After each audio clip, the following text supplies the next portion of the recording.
One of the beautiful things about America, and I never fail to say this, right? We love where we come from, but one of the things that makes America unique, other than any other country in the world, is that everybody has room to become extremely successful. There is an opportunity in this land, and the skill set that I have, if I apply my skills diligently, consistently over time, is going to deliver me value. What is the skill you can bring to the marketplace?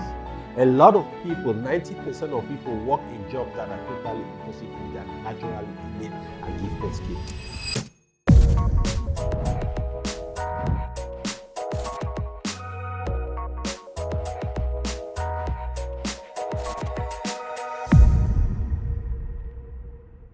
Most immigrants arrive the shores of America with a heightened and burning desire to do two things: elevate themselves, become successful with their lives, and also help transform the standard of living of their loved ones and close associates they left behind on the continent.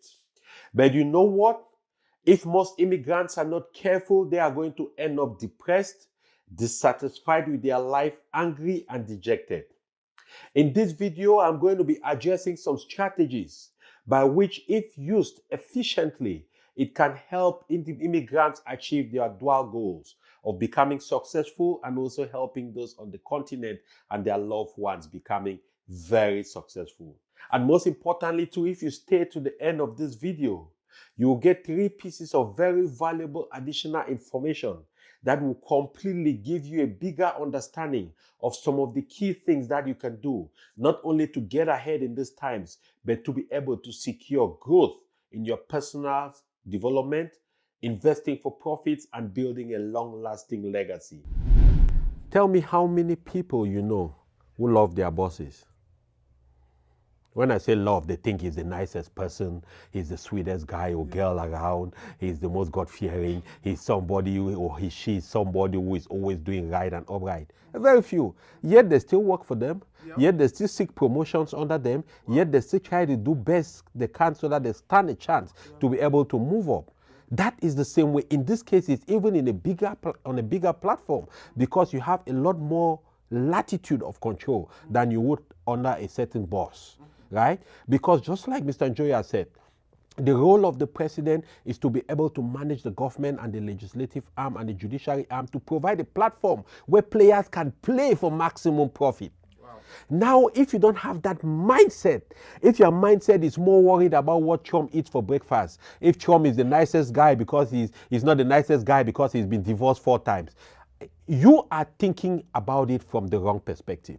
You see, mindset is very important, because mindset, what is set in the first place? Set is adjusting.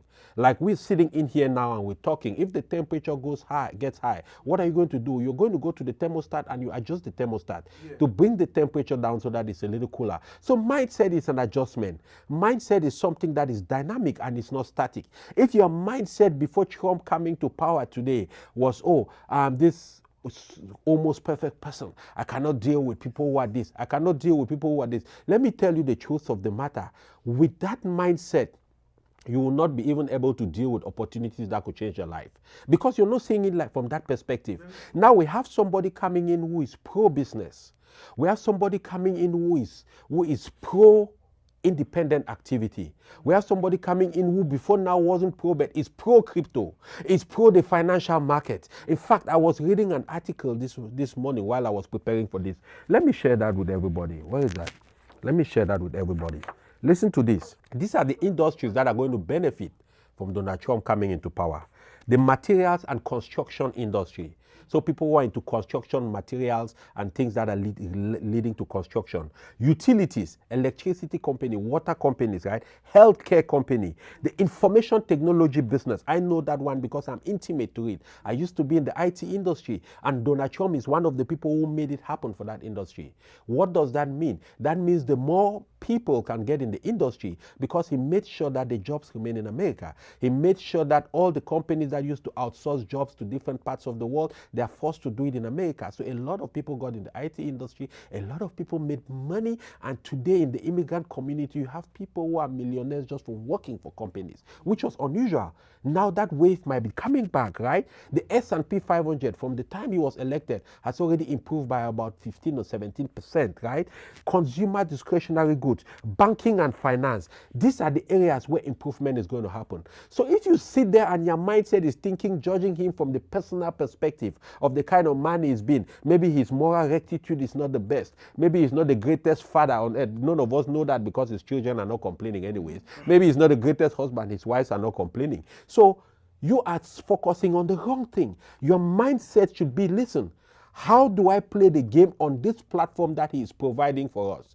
Today on the stock market, for example, from the time he was elected, the stock market has improved by about 15, some companies are even 30% up, right? Tesla stock moved from about $184 and it closed on Friday at 400. It went up to 480 and closed on Friday at 428. Think about it this way. Somebody who had 1,000 Tesla stocks at $180 something, by the time it closed at 420, they are $420,000. So they're about 200 and something $1,000 richer. I want us to understand this mindset thing because especially as a people coming into America from different parts of the world, we tend to lean too much on our emotions. Emotions don't solve no problem. Yeah, emotions are not the most important thing on earth. Forget about it. Forget about it. I'm not saying it's not important, but I'm just saying that in the times we live, in the capitalist dispensation we have, like Mr. Njoy has said, it's about playing the game the way the rules have been built. The only way you get to assets is simple. Mindset first, plus tool sets, plus skill set. What it means is, of course, we've talked about mindset extensively. The second thing is skill set. What is the skill you can bring to the marketplace? A lot of people, 90% of people work in jobs that are totally opposite from their naturally innate and gifted skill. That's why at 9 a.m. in the morning, statistically given, more people have heart attacks at 9 a.m. on Monday morning than any other time. The reason why is because most likely they wake up, they're getting ready, and the heart tells them, you're going back to that damn job. You don't want to go to work, but it feels like you're compelled to. The heart says, I've had enough. Stop it. Hey, boom. You're in the hospital, right? So the second thing, skill set. What is that skill you bring? So if you're working a 9-to-5 job, earning a good paycheck, bringing home some good money, but you are still feeling stuck when it comes to building real wealth, I know exactly how that feels. I used to be that way, chasing the paychecks, adding more jobs on jobs, and I thought bringing big money means I would automatically build wealth. But you know what? It took me 2 painful layoffs to finally get the lesson, to understand that, Gustav, you were building the wrong way. Gustav, you need to do something else because what used to be job security is now job insecurity. That wake-up call was a few years ago. And since then, I decided I was going to build a brand to help cater to professionals, to immigrants, to hardworking, hungry people like you who want to see something different, who want to make sure that they don't end up broke, to have a platform and a template to work with. And now I want to create something with you in mind, for you and for your needs. A product designed to help guide you on how to invest and see results from that. That's why I'm inviting you to take part in this poll. It's going to be less than 5 minutes for you. Fill the poll, and when you do that, you're going to be automatically entered into benefit 30% of the early bird access for that program. In addition to that, you are going to have exclusive founders only bonus content, a chance to make this historic product, make it personal, your own pathway along with me. So click on the link below and complete the 5 minutes poll, because you know what? I just don't want to build something.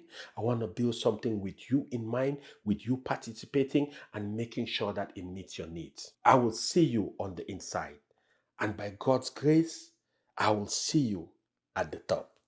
One of the beautiful things about America, and I never fail to say this, right? We love where we come from, but one of the things that makes America unique, other than any other country in the world, is that everybody has room to become extremely successful. extreme. When I say successful, I mean extremely successful. The other day I was doing a little podcast video recording with the person who has been mowing my lawn for 9 years today. Wow. 10 years actually since I moved to Austin.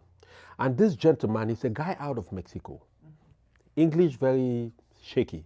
When I moved to Austin 10 years ago, this gentleman, I saw him on, at that time they had this online thing where you go find jobs, find handymen, I forget, Craigslist. Yeah. I met him on Craigslist and invited him. He came, he mowed my lawn the first time, and I decided we're going to roll together. So he'll come and mow my lawn 2 times a month, right? And I'll give him $120. Then he started at about 60, now we're up to 120. And do you know, at that time, he used to have an old Ford 150. One of the tires was lower than the other one, so he would be driving as if it's a deer with 3 legs, right? And fast forward today, 10 years today from then, that same gentleman still mows my lawn where I live. In my community, he has a contract for 600 homes. He has 4 teams. And only one team takes care of my community. They come to my house, 20 minutes maximum, they are done. One person is with the big mower, the other one is with the weeder. Over with, they're done. That's 120. 600 home in my community. Let's do $100 a home. Times 600, that's almost $60,000 a month. He has 4 teams that do that. Average those 4 teams, even at 40,000, that is 204 times 12, that's 24, right? No, 16. That's $160,000 a month. At the end of 12 months, it's over $2 million. You take the cost of business and all of that. This guy doesn't have a high school education. He doesn't speak English. He doesn't even understand all these complicated dynamics we're talking. I'm the one telling him about taxes. I'll be referring him to you to help him and all of it. He doesn't understand this. All he understands is that there is an opportunity in this land. And the skill set that I have, if I apply my skills diligently, consistently, over time, it's going to deliver me value. The other guy stops in front of my house once every 2 months to wash my trash can. He brings a big truck, parks it in the front of the house on Thursdays, on Fridays when the trash comes out. Immediately the trash man picks it, he picks up my can, puts it, the thing is a crane. He attaches the can, puts it in the back, you hear water, 5 to 10 minutes, he's done, he puts it down, he's gone. I pull him on the side, I say, bro, I like this business you're doing. What's up with this business? He says, no, he started it about 6 years ago. I said, how many clients do you have? He says he has about 420 clients. I said, how many teams? He says he has 2. He has 2 of these trucks. I said, how much money do you make a month? He says, well, I'm not going to go into details, but children's business I've been doing for about 6 years. Children's business, I have 10 rental properties now. My house is paid for. My child goes to UT, I pay. So you do the math. You do your own extrapolation. But one of the powerful things that happens, just like Mr. Njoya said, is that yes, there are people who are employed and they are making equally as much money, even more. But the difference is that it's coming on a W-2 paycheck. That's where the tax hits you. These guys are doing private businesses. That car he's driving, he's deducting it. All those things, right? So skill set, that's the second thing after mindset. What skill do you bring to the marketplace? What can you do? What can you deliver value with? The third thing, tool set. What are the tools that are available that you can use? Today, by the fact that I decided, okay, I was going to spend the rest of my life walking around educating people, right? Helping people, to teach them how to invest in themselves for personal growth, to invest for assets and profits on the stock market, and to build a legacy. I started also focusing around building videos and building my YouTube channel and all of that. And I get to realize that these things there are tools out there that you take a long form video, you put it cuts it into shots for you. It does all these different things. Tool set, there are tools out there. Now, when you take your mindset, you take your skill set, the next thing you try to identify, what are the tools that I can leverage? What are the tools that I can use to multiply these 2 assets, these 2 skills, and these 2 key things I already have, so that the results will be phenomenal for me, and the results now becomes assets. So the way forward, number 1, is we must educate ourselves. We must stop being entertained. A few months ago, there was a video of some guy in Equatorial Guinea. That stuff has like 100 million views. But how many people are online today watching us?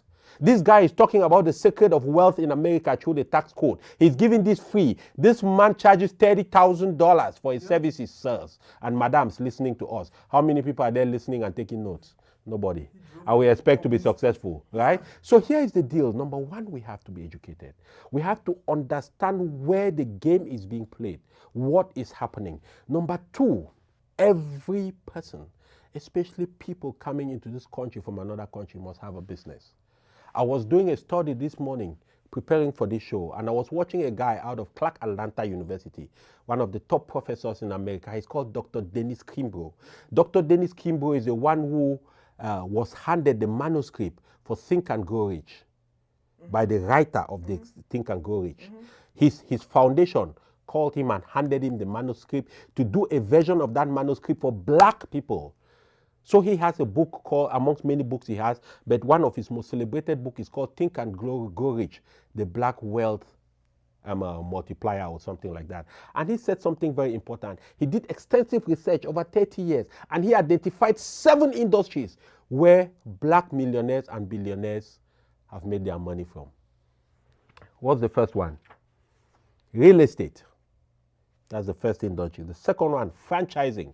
And we're not talking here about McDonald's. We're not talking about Burger King. We're talking about franchising for garage doors, franchising for car washes, franchising to change bulbs in the house, painting franchises, how to paint houses, how to repair cars, franchising to provide tools. Do you know most mechanic shops don't own the tools they use? They have companies that lease them to them. Wow. The third one, technology industry, where most people are trying to go into today. But we're going into the technology industry only thinking of becoming employees. How about we create technology companies? Number 4, social media marketing. Number 5. I beg not shut that one. I think competitors. Number 5, construction. The construction business, land development, land sales. I have my sister out there in Atlanta, Delphine. Delphine is doing magic. This is a young lady out of Cameroon, came to the US, has dealt with a lot of struggles, you know, and she opened a business in real estate, started selling houses. Today, she's a real estate developer. She's developing, buying land, developing it, building homes, selling them for $2 million, $3 million. Last year, I met her at a fundraiser in Washington, D.C., and she could easily look at what they are doing and say, I like what you're doing. I support your project. Here is $25,000. That is what we are talking about. That is what me and Mr. Njoya drove from Austin at Houston to come and talk about today. We didn't come today to be talking about small stuff. Yeah. We didn't come today to be talking about getting entertained. If you want to get entertained, go watch ESPN, go watch your EPL. I don't watch EPL. I have no time for that. I don't. Because where we are, I'm 47 years old. I have barely 10 years to make $55 million. I have no time for all of that stuff. Not because it's not important, not because I don't like to watch Baleba. But those are the things that still, right? And the 7th, the seat industry. After construction is the fifth. The seat, nursing homes and assisted living. Nursing homes and assisted living. Okay? Because most people, especially people from out of the US, want to be in nursing homes and assisted living that are owned and run by people who understand their culture, who understand where they're coming from. And today, a lot of people have those challenges. Our parents are here in America for most homes. Out of every 5 Cameroonian or African home, you see 2 of them will have a parent. Those parents are getting old. Some of them are even in assisted living. Are they in assisted living where they can connect with their culture? Are they in assisted living where they learn where they keep playing draft, which is something that will keep the father's brain working again? Are they in assisted living where the mothers do knitting and different things? These are opportunities sitting in front of us, right? The 7th industry is the food and beverage industry. But there's a reason why that is the 7th. And it's not the first. The reason why it's the 7th is just to tell you that, yes, it also features on that list. But a lot of our big focus is around that area. If you've noticed the growth in, lounges and things like that. It's good too. But the reason why I did this research to come and share on this podcast today is so people understand. I'm not only saying you should create businesses, but I'm also educating you on what areas you can create the business in. I have identified where my gift is. I have identified where my skill set is. Mr. Njoya has identified where his gift is. He's identified where his skill set. You have done. If you're out there looking for a business, those are the industries which has produced the most black millionaires and billionaires in America over the next 30 years. If you want to be one of those they look up to and say you are not paying your own fair share of taxes, then you have to figure out a way to get in there.